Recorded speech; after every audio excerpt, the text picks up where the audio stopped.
뉴스는 필요 없어 무거운 뉴스만 필요 있어 당신에게 들려주고 싶어 무게 있는 뉴스를 무거운 녀석들이 전해줘 무거운 녀석들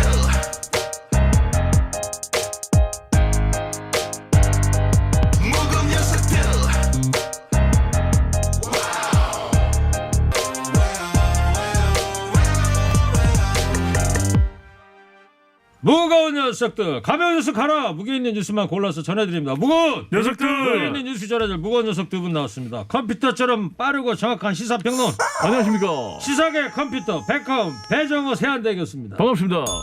뚱커벨 인사이트계 배정찬 소장입니다. 안녕하십니까. 네. 오늘 2시에 두 가지의 중대 발표가 있었어요. 조금 전에 서정엽 서울시장 권한대행의 사회적 거리두기 단계 강화한다는 거 있었고 또 같은 시간에 개각이 발표가 됐어요. 배 수장님 개각 네. 개요부터 한번 들어볼까요? 4개 부처의 장관 교체가 있었습니다. 국토부 장관의 김현미 장관 이제 물러나고 후임에 변창흠 한국토지주택공사 사장이 내정됐습니다. 그리고 이 행정안전부 장관도 후임으로 더불어민주당 전해철 의원이 내정이 됐고요.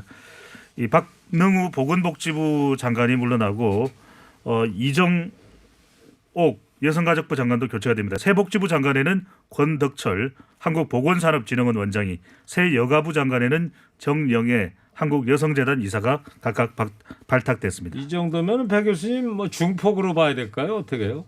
중폭인데 한 번만 끝나는 게 아니고요. 네. 2단계로 한다고 이미 정세균 국무총리가 밝혔습니다. 오늘은 그럼 1단계고. 그렇습니다. 기자들이 이제 앞으로 추가 또 개각이 있느냐라고 하니까 미래의 일은 예단할 수 없다라고 네. 청와대가 답변했지만 이미 정세균 총리가 대통령께 2단계로 보고를 했기 때문에 제가 볼 때 이제 추가 개각이 있을 것이고 시기는 뭐 지금 상황에서는 연초로 예상이 되는데 내년 또 초에. 모르죠. 오늘 상당히, 뭐 내정 개각의 어떤 의미랄까?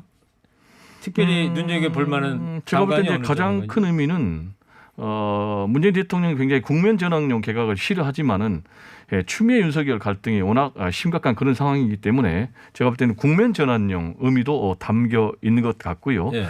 원래부터 이제 원년 멤버는 교체하겠다라고 이미 했기 때문에 김현미 국토부 장관 그리고 박능우 보건복지부 장관이 이제 교체가 됐고요. 다만 재미있는 것은 김현미 국토교통부 장관의 경우에는 경질성은 아니다라고 분명히 못을 박았거든요. 따라서 김현미 국토교통부 장관 같은 경우는 또 다른 요직에 다시 또 기용이 될 가능성도 남아 있는 것 같고요. 네. 지금 전체적으로 기조를 보니까 전문가 그룹들을 좀 채용을 했어요. 그리고 측근.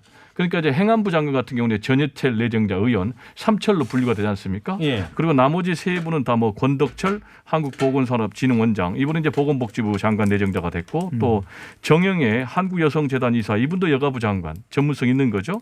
이렇게 해서 다 전문성 있는 분들로 왜냐하면은 아무래도 임기 후반기를 좀 안정적으로 끌고 가야 되니까 네. 전문가 그룹을 기용한 것이 아닌가 이렇게 분석이 됩니다. 예. 와, 원고에도 없었는데 완전히 뭐 컴퓨터입니다. 컴퓨터입니다. 오, 늘 컴퓨터 컴퓨터. 네. 준비하신 거예요? 준비해야죠. 순간순간 준비해야죠. 단 하나 일교사탕입니다. 빠진 게 있는데요. 추미애 법무부 장관은 이번 개각에 포함이 안 됐습니다. 의미가 뭐라고 보십니까? 네, 결국 이제 검찰 개혁 절대 물러설 수 없다. 검찰 개혁이 완성되기 전에는 교체하지 않는다라는 강한 메시지라고 봅니다. 예, 알겠습니다. 자, 서울시가 발표한 사회적 거리두기 2단 강화된 단계 이야기는 조금 이따 더 하기로 하고 일단 또 오늘 워낙 법무부 징계위원회가 열리기로 됐는데 다시 또 10일로 연기가 됐단 말이죠. 이유가 뭘까요? 뭐 한마디로 얘기하면은 그동안에 이제 절차적 공정성에 대한 자꾸 시비가 있었지 않습니까? 네. 그래서 원천 차단하겠다라는 그런 의지로 보이고요. 당초에 2일로 하기로 했다가 4일로 연기됐고 다시 또 10일로 두 차례나 연기가 됐어요. 이렇게 연기가 된 것은 윤석열 검찰총장이 방어권 차원에서 연기를 해달라고 요청을 했거든요. 그래서 4일로 한번 연기를 해줬는데 4일 연기해주고 또 요청을 하니까 안 된다라고 강하게 법무부에서 얘기를 했어요. 그 상황에서 청와대 발표가 있었어요. 대변인이 절차적 정당성, 공정성을 문재인 대통령이 굉장히 강조를 했다. 그러면서 신임 법무부 차관 이용구 내정자의 경우도 위원장을 맡으면 안 된다. 라는 얘기를 하기 때문에 이 발표가 나오면서 바로 법무부에서 오케이 그러면은 10일로 연기를 하겠다라는 얘기는 절차적 공정성 그리고 또 정당성의 시비를 원천적으로 방어를 하겠다라는 얘기고요. 그러면 이제 그럴수록 더욱더 추미애 법무장관 그리고 윤석열 검찰총장의 운명의 대결은 더욱더 상당히 네. 심각해진 상황으로 치달지 않을까 이렇게 전망이 됩니다. 10일 날이 12월 10일 날이 이제 다음 주 목요일입니다. 그죠? 네. 운명의 결전일입니다. 그리고 어제 법무부가 제공한 감찰 기록 사본을 두고 윤석열 총장 측이 반발을 하고 있다면서요? 윤 총장 측에서 법무부에 감찰 기록 사본을 달라라고 요청을 했었는데 처음에는 뭐 바로 제공해주지는 않았습니다. 그런데 사본을 제공을 한 결과 내용을 보니까 대부분이 이제 방대한 내용입니다. 여기다가 이제 언론 기사 스크랩 내용이 대부분이다 보니까 정작 보려고 했던 관련자의 감찰 조사 내용은 상당 부분 빠져 있다라고 이야기를 하고 있거든요. 네. 그래서 주요 기록들이 왜 빠져 있는지 다시 한번 윤석열 총장 측에서는 법무부에 문의를 할 예정이라고 합니다. 예. 그 징계위원 네. 다음 주 10일 연기된 법무부 징계위원회 거기 구성 위원 있잖아요. 그렇죠. 그 명단 공개 여부를 두고도 신경전이 지금 그럴 펼쳐지고 수밖에 있잖아요. 없죠. 왜냐하면 이제 윤석열 총장 입장에서는 이분들이 생사 여탈권을 사실상 결정짓기 때문에 그렇죠. 그래서 명단을 공개해달라고 요청을 했거든요. 그러니까 법무부에서는 명단 공개 못한다. 왜냐하면 공개할 의무가 없다. 법규상.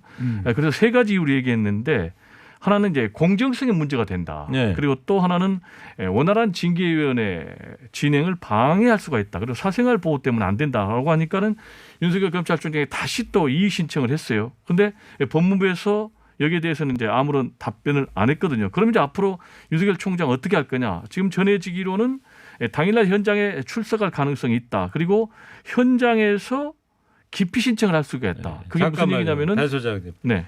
그거보다 더한 네. 윤석열 총장 측의 일이 속보로 지금 들어왔는데요. 아하. 윤석열 측에서 검사 징계법에 헌법 소원을 내서 네. 징계 청구한 장관이 사실상 결과를 결정하는 거는 불공정하다.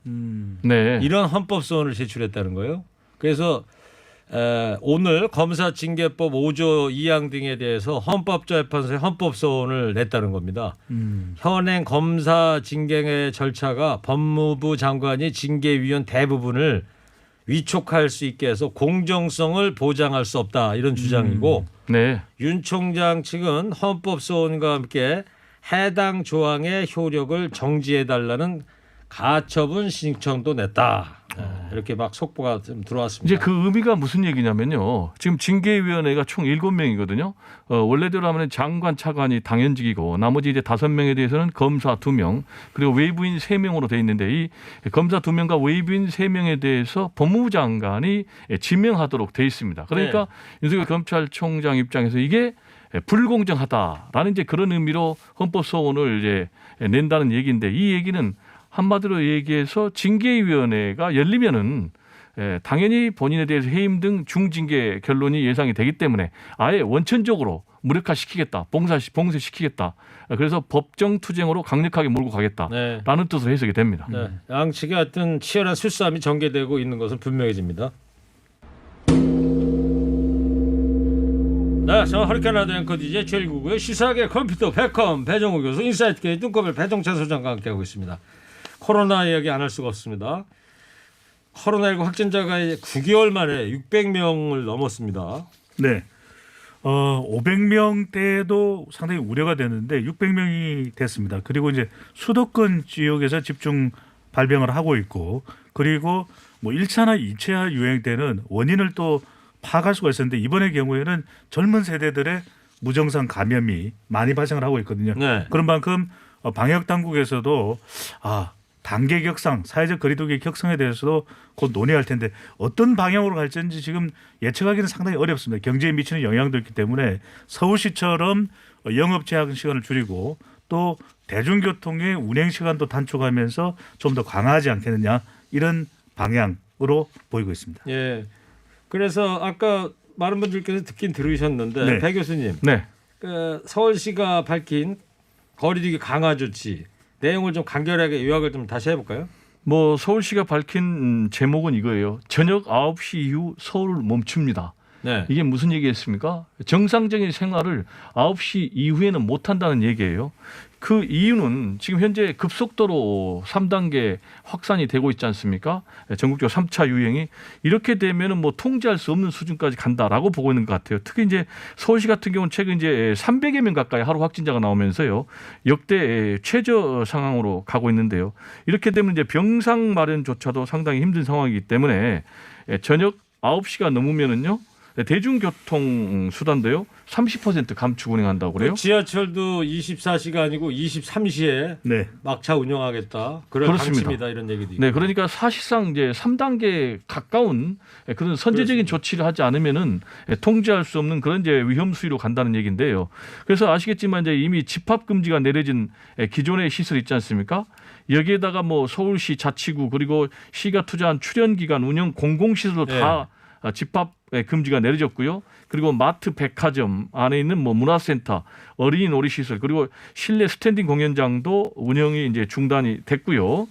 그다음에 이제 9시 이후에 집합 금지하는 게 있지 않습니까? 연습장이라든지 노래, 식당 이런 것들 다 됐는데 여기에다가 이제 영화관, PC방, 오락실, 멀티방 이런 것도 다 안 됩니다. 네. 그래서 이런 것들 좀 유념하시고요. 그럼 서울시는 언제까지 이런 걸 하겠느냐?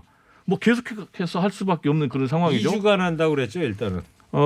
그게 아니고요. 일단은 앞으로 2주 내에 100명 미만을 목표로 한다. 예. 그래서 그게 달성이 되면 이걸 단계를 낮추지만은 그렇지 않으면 계속 갈 수밖에 없는 상황이 아닌가 이렇게 알겠습니다. 생각이 듭니다. 하여튼 3단계에 준하는 뭐 조치가를 오늘 내렸다는 거고. 그렇습니다.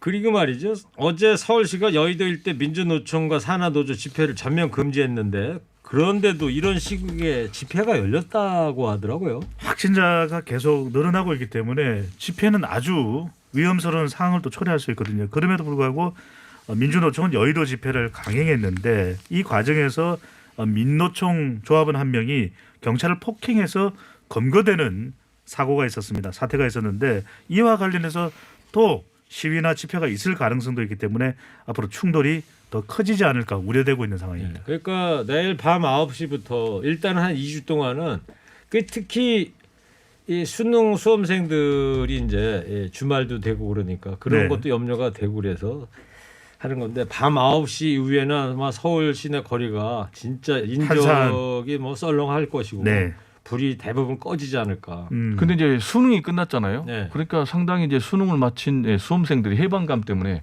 마구 돌아다니 그런 위험도 있기 때문에 이 부분도 지금 집중 점검을 해서 맞습니다. 방어를 한다고 합니다.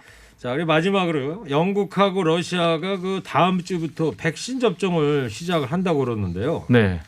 어떻게 한답니까? 이제 백신이 좀 대중화되면은 상당히 좀 코로나19가 약화되지 않을까 그런 기대감을 갖게 하는데요. 일단 푸틴 대통령이 특별 지시를 내렸어요. 러시아가 개발했지 않습니까? 스푸트니크 5라고 해야 되나요? V라고 해야 되나요? 이걸 이제 다음 주부터 대중들에게 접종을 시작해라라고 이제 지시를 내렸어요. 그런데 이제 문제는 이게 이제 임상 3상 시험을 아직 거치지 않았기 때문에 과연 효능이 있는지 안전성이 있는지 우려가 남아 있는 그런 상황이고요. 그리고 영국 같은 경우는 이제 화이자 백신을 세계 처음으로 승인을 해서요. 다음 주부터 접종을 한다고 합니다. 그래서 접종을 하면 대략 이제 한 4천만 회 정도 접종을 한다고 그러고요. 백신 효과가 90%에서 95%까지 된다고 그러니까요. 우리나라는 좀 이 영국의 이 백신 효과를 잘 지켜 보면서 그렇죠. 빨리 또 수입해서 이걸 또 투입을 해야 되지 않을까 이런 생각이 우리도 듭니다. 뭐 새 예산에 한 1조 한 3천억 정도 예산을 잡아놓고 있습니다. 야, 수치가 대단하네 기억력이. 예. 뭐 배 교수님만큼이 하겠습니까, 제가? 아이고, 제가 뭐 앵커만 하겠습니까?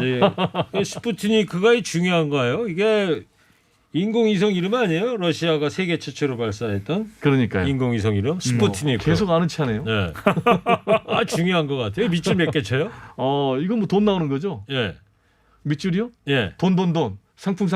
예. 스푸트니크 V로 해야 되나 5로 해야 되나 이걸 정확하게 해줘야 돼요. 5로 하세요, 그러면. 좋아, 5로 하죠. 예. 네. 5개 쳐요, 그러면? 오케이. 스푸트니크 밑에. 네. 예. 러시아 말로 이게 스푸트니크가 뭔 뜻이에요? 스푸트니크 글쎄요. 동반자. 야, 러시아 말까지. 이거 둘이 짜고 한 건 아니죠? 내 인생의 동반자. 밀크 캔디. 네. 아, 둘이 짜고 한 건 아니죠? 아닙니다.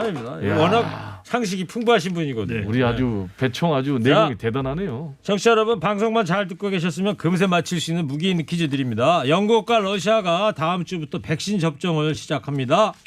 영국은 파이자 백신이고요. 러시아는 자체 개발한 이 백신을 접종합니다. 러시아가 발사한 세계 최초의 인공위성 이름을 딴 백신입니다. 이 백신 이름이 뭘까요? 눈꺼번 힌트 주세요. 시사계 컴퓨터 백흠 교수님. 네. 이게 동반자라는 의미의 러시아인 거죠? 근데 힌트가 안 되지 너무 어려우니까. 스푸트니크하고 또 뭐가 들어간다며요. 뒤에는 안 해도 돼요. 아 그래요? 네. 오. 그러면 힌트 주세요. 그럼 스푸트니크만 제대로 알면 된다고요? 그렇지. 오. TBS 앱 50원 1회문자 샵 연고일로 정답 보내주십시오. 상품 준비되어 있습니다.